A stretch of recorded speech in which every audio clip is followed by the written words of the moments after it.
is Dan Morrison, 24. I live in northern Ontario, Canada, and I'm a pipe maker.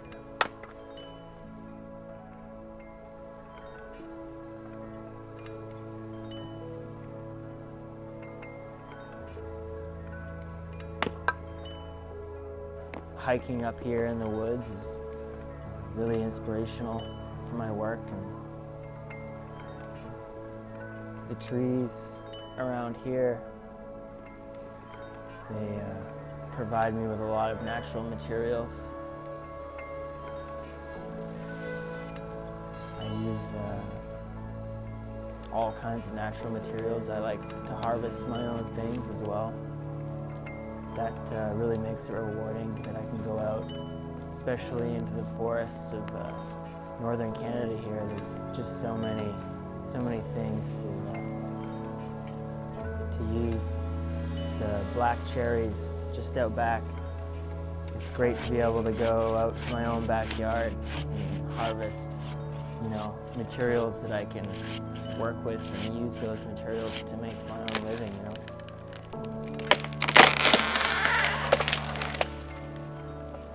They have a tendency to grow these burls on the trunks that are created by insect invasion or fungal growth. It creates a sort of mutation in the grain. And when I first cut open one of those burls, I was just amazed by the grain inside of them, and I knew that they would be a staple in my work. I'd be using them pretty often.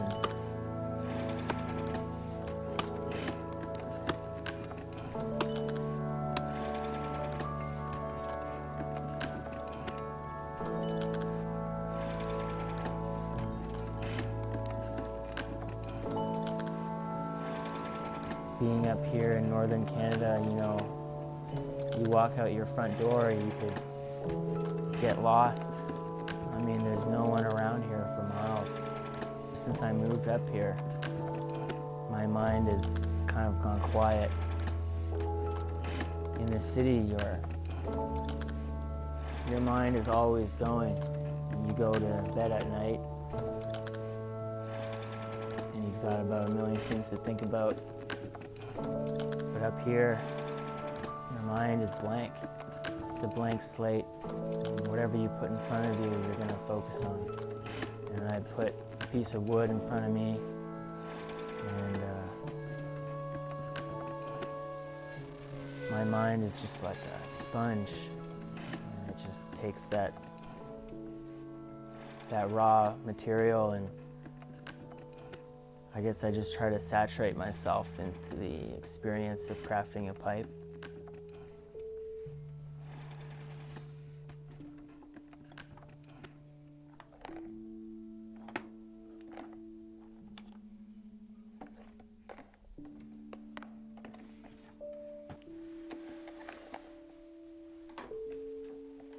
I've always been into, working with my hands, and I've always made stuff ever since I was little. So I figured, why not make my own pipes?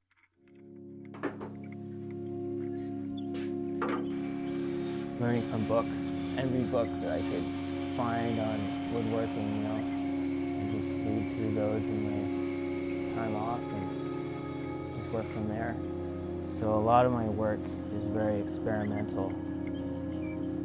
A lot of my designs, I'm usually, the first person that I know of to go that route with these pipes, and I really feel like I'm adding something, to the craft.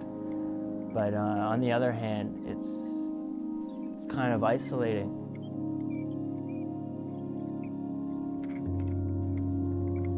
I use an old 1950s Logan metal lathe, American made, and they don't make tools like that anymore. When I got it, I went to the guy's house, and it was in an outdoor kind of shed, and just covered in oil and grease, and you could tell that, it had many years of really heavy use. I brought it home and I took it apart. Every little nut and bolt I cleaned up and restored, and I think that'll be a tool that I'm going to have for a really long time.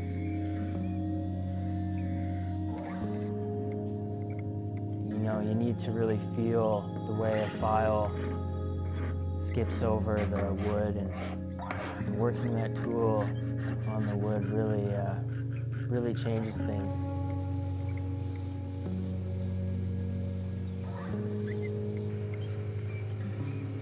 I consider myself a collector of artistic skills. I mean, once I get excited about something new, some kind of new technique, whether it's, making my own alloys or working with resin or anything like that, I get really excited, and I almost become obsessed with every new skill, that I learn, and I try to apply as many different skills as I can in my work. And I like mixing stone and wood and metal and resin, and each of those materials takes a different skill set to work.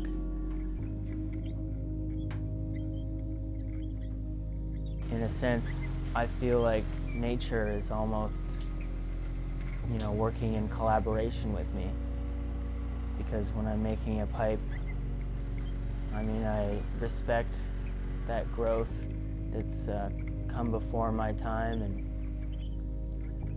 if you're not doing something that's different, you're not adding anything to the craft. As long as I can keep making each pipe better, that's all that really concerns me. I just want to keep making pipes for the rest of my life. It's pretty simple. I don't really think too much about the future, really. Just keep making pipes.